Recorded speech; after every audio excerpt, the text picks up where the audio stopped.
Welcome to F for Forensics. This is the podcast where we dive deep into the bits and bytes of the digital world. And follow those trails criminals think they've managed to cover up. Exactly. Welcome to our very first deep dive. We're really excited to get this rolling. Yeah, me too. We want to explore this, fascinating world where these tiny digital breadcrumbs can tell some pretty incredible stories. Absolutely. And whether you're already working in digital forensics, maybe you're a cybersecurity enthusiast, just keen to understand the nuts and bolts. Or maybe you just find the hidden side of technology really compelling. Right. You're definitely in the right place. Our aim is pretty simple, really. Yeah, just pull back the curtain on some, well, sometimes complex topics. Keep it engaging, maybe throw in a few surprises. And today, we're kicking things off with a real cornerstone of digital investigations, the file system itself. Right. And specifically, we're going to delve into the art and science of carving hidden evidence. How we can sometimes pull back data, even when it looks like it's been completely wiped, gone forever. It really does sound like being a digital archaeologist sometimes. It kind of is, piecing together fragments of the past from data. Okay, so let's unpack that a bit. When we talk about a file system, what exactly are we picturing? What is it? Think of it like the operating system's librarian, or maybe a digital filing cabinet. Okay. It's the structure that organizes and manages all the files on, a storage device. Hard drive, SSD, USB stick, whatever. Exactly. And you've got different types out there. There's the older FAT32 you still find on some USBs. Right. NTFS, which is the Windows standard. XF8 is another one. APFS for Apple devices. ext4 in the Linux world. So lots of different librarians, each with their own system. Precisely. And each one has its own way of, doing things. Yeah. Cataloging. And it's not just about the files we can easily see in our folders, is it? It's deeper than that. Oh, much deeper. Yeah. We're interested in the visible files, sure, but also the stuff that's supposedly deleted. Okay. And things like slack space, that leftover space at the end of a file's allocated block. Ah, right, the empty bits. Yeah, and all that rich metadata, the data about the data. Timestamps are huge here. When was it created? Last accessed, modified, that kind of thing? Exactly. That's where the real detective work often lies. You're piecing together a story. And the way these different file systems store data, that actually impacts how we recover things. Massively. It has a huge impact on what we can recover and how we do it. Take NTFS, the Windows 1. Okay. It uses something called the master file table, the MFT. MFT, got it. Now, the MFT is essentially this big database. It holds metadata about basically every file and directory on that volume. Every single one. Pretty much. Yeah. And here's the crucial part. Even when a file gets deleted in Windows, its record in the MFT might still be there, or at least parts of it. Ah, so the entry in librarian's index might remain even if the book is off the shelf. That's a great way to put it, yeah. And that MFT record could still hold valuable info. Probably original file name, maybe size, those key timestamps. Like last access time, created time. Things that tell you when stuff happened. Exactly. And, sometimes people try to cover their tracks. They might use a tool, something like Timestamp, to change those timestamps. To make it look like a file hasn't been touched recently or maybe was created earlier? Right. But often, the act of manipulating those timestamps, it actually leaves its own little traces. Oh, interesting. How so? Well, you might find inconsistencies within the file system itself or in system logs that track activity. It's like trying to erase footprints in sand. You might just leave different footprints showing you were erasing something. Exactly. Our job is to spot those inconsistencies, those anomalies that give the game away. It all feeds into building that timeline, that narrative of user activity. Okay, that makes sense. Which brings us nicely to this technique called carving, not Thanksgiving carving, I presume. No, definitely no turkey involved. File carving is, it's the process of recovering files based purely on their content. Not the metadata. Right. We do it without relying on the file system's directory structure or its metadata records, like that MFT entry we just talked about. So when would you use that? When the metadata is just gone? Exactly. Or if it's corrupted, maybe damaged, or just totally unreliable for whatever reason. It's kind of sometimes a last resort, but a powerful one. It lets you pull files or bits of files straight from the raw data on the disk. That's it. If the filing cabinet index is wrecked, you start sifting through the raw pile of papers, looking for things you recognize. How does that work? How do you recognize a paper in a sea of raw data? We look for known patterns. specific sequences of bytes called file signatures, or sometimes magic numbers. Magic numbers. Okay. Yeah, these are unique byte sequences usually found right at the start of a file that's the header, and sometimes at the very end, the footer. Can you give an example? Sure. A classic one is JPEG images. Almost every JPEG file starts with the hexadecimal bytes FFD8. FFD8. Okay. And they typically end with FFD9. So if you're scanning raw data and you hit FFD8, you think, aha, maybe a JPEG starts here. Then you look for the FFD9. It's like a digital flag saying I'm a JPEG. Precisely. And loads of file types have these unique signatures. PDFs often start with the PDF in ASCII, which is hex 25, 50, 44, 46. Right. And they usually end with %OF. Knowing these signatures lets us search for them. You can do it manually with a hex editor if you're really patient. Or maybe slightly mad. Or slightly mad, yeah. But thankfully, we have automated tools that scan the drive, find a header, carve out the data until they find the footer or until the next header starts. So it's like playing a super nerdy game of Where's Waldo, but with hexadecimal codes across billions of bytes. That's actually a pretty good analogy. Very nerdy, but often crucial. Where's Waldo? And yeah, tools make it feasible. PhotoRec is a popular one. PhotoRec. Yeah, it's great because it's designed to completely ignore the file system structure. Yeah. It just scans the underlying blocks. Really useful for damaged partitions where the file system is just gone. What about other tools? You mentioned Scalpel earlier. Sounds precise. It is. Scalpel is really powerful because it lets you define your own custom rules for carving. Oh, okay. So if you find some weird proprietary file type. Exactly. If standard tools don't know its signature, you can look it up or figure it out, create a rule, and tell Scalpel, look for this specific pattern.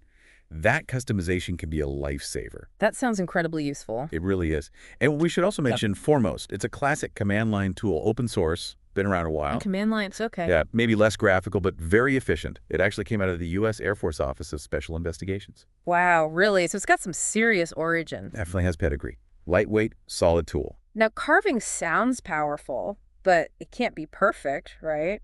What are the challenges? Does it always get the whole file back? You're right. It's not foolproof. A big challenge is file fragmentation. Fragmentation. You mean when a file isn't stored all in one piece on the disk? Exactly.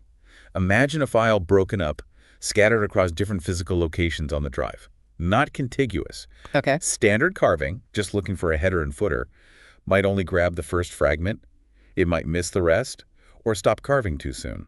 So you end up with just a piece of the file, like finding only the first page of a document. Precisely. Reassembling those fragmented files automatically is, well, it's a really hard problem. Sometimes impossible without more context. What kind of context helps? Well, if you can recover some metadata, like the original file name, or maybe you know the cryptographic hash of the file you're looking for. Ah, like a digital fingerprint. Exactly.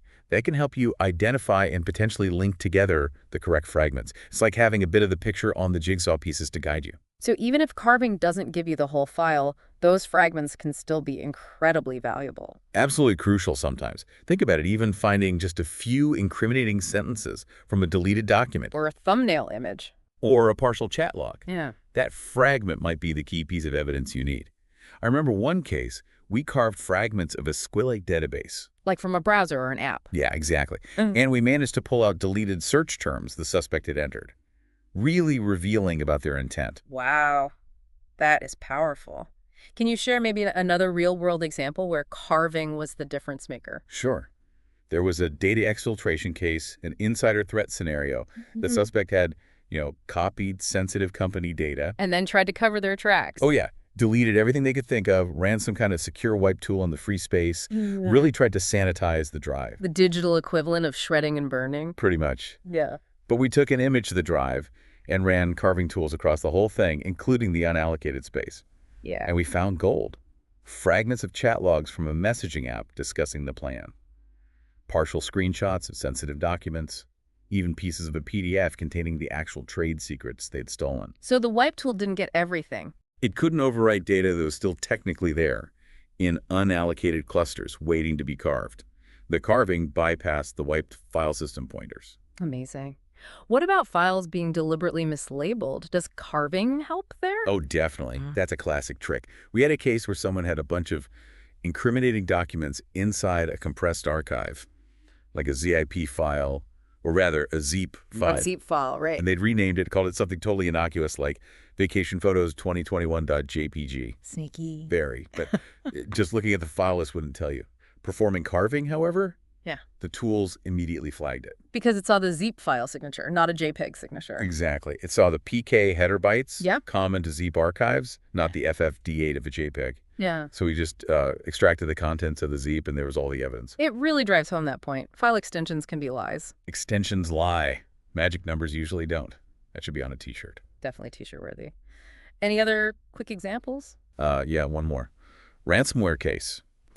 After the ransomware did its thing, encrypting files, it often deletes originals or temporary files it created. Right. We were analyzing a system hit by ransomware. Through carving, we recovered fragments of raw screen capture files the malware had briefly created during its execution. It's screen capture. Yeah, just temporary data. But those fragments showed key parts of the victim's screen while the attack was unfolding, providing clues about the attacker's actions and tools, stuff we wouldn't have seen otherwise. Incredible what you can find when you dig deep enough. So for listeners who are maybe thinking, wow, I want to try this or need to do this for work, any key tips for getting started with file carving? Yeah, absolutely. Some practical advice. First, get familiar with those file signatures, headers and footers, The magic number. the magic numbers. Make yourself a cheat sheet for common file types, JPEGs, PDFs, Office docs, ZIP files, PNGs. Having those hex values handy is invaluable. Good tip. What else? Second, and this is non-negotiable, always work on a forensic image or a clone of the original media. Never analyze the suspect drive directly. Protect the original evidence, chain of custody. Absolutely critical. Third, validate what you recover. If carving pulls out a file, check its integrity. Calculate its hash value.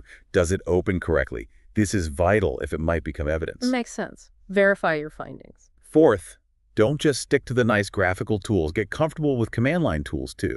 Foremost, scalpel, maybe bulk extractor. And they can be faster, more scriptable, sometimes more powerful. Okay, expand the toolkit. Fifth, documentation.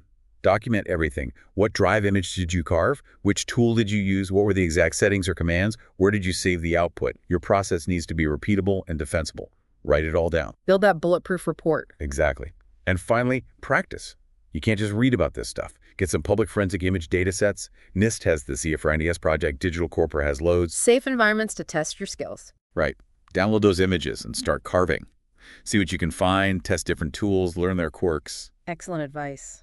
Anything else? Maybe just that taking the time to actually learn to read basic hexadecimal, it really does help. Understand what the tools are actually seeing. Yeah, it gives you a much deeper understanding of what's going on under the hood, instead of just clicking buttons. Helps you troubleshoot when things go wrong, too. And maybe spot things the tools miss. Potentially, yeah. Yeah. And, one more advanced thought for people really getting into it. Look into entropy analysis. Entropy analysis, what's that? It's a technique that measures the randomness of data in blocks. Highly random data often indicates compression or encryption. Standard carving, looking for simple headers, might miss that. But high entropy can be a flag saying, hey, there might be something interesting hidden here. Wow, okay, so that's like another layer of detection. It's definitely getting more advanced, but yeah, another tool in the digital forensic toolbox. The learning really never stops in this field, does it? Definitely keeps you on your toes. Well, that feels like a pretty comprehensive first deep dive. We've gone from understanding file systems like NTFS and the MFT all the way to the nitty-gritty of carving files using magic numbers. Yeah, it shows there's often much more hidden beneath the surface than you might initially think. Mm-hmm. Deleted doesn't always mean gone. Absolutely. And as you said, this is really just scratching the surface. So much more to explore. Which brings us to our next deep dive on F for forensics. What do we got lined up? Next time we're going even deeper. Yeah. Literally, we're tackling F is for firmware forensics beyond the OS. Ooh, firmware, like inside the chips themselves. Exactly. Ever wonder what secrets might be hiding in the controller chip of an SSD? Mm-hmm. Or inside those, seemingly simple Internet of Things devices scattered around our homes and offices? That sounds fascinating, getting data from places most people don't even think about. I'm looking forward to that one already. Me too. It's a really interesting and evolving area. So, If you enjoyed today's exploration of file carving, please make sure you subscribe to F for Forensics so you don't miss that firmware deep dive or any future ones. Yeah, subscribe on your favorite podcast platform. And hey, leave us a review if you can. It genuinely helps other people find the show. And please do share this deep dive with any colleagues, friends, anyone you think might find this stuff interesting. You can also find us on social media. We're at F for Forensics. Drop us a line. Let us know what you think or what topics you'd like us to cover. Definitely. Well, until our next investigation, stay curious, stay cautious. I'll keep on carving. Or, zeeping, I guess. Later, nerds.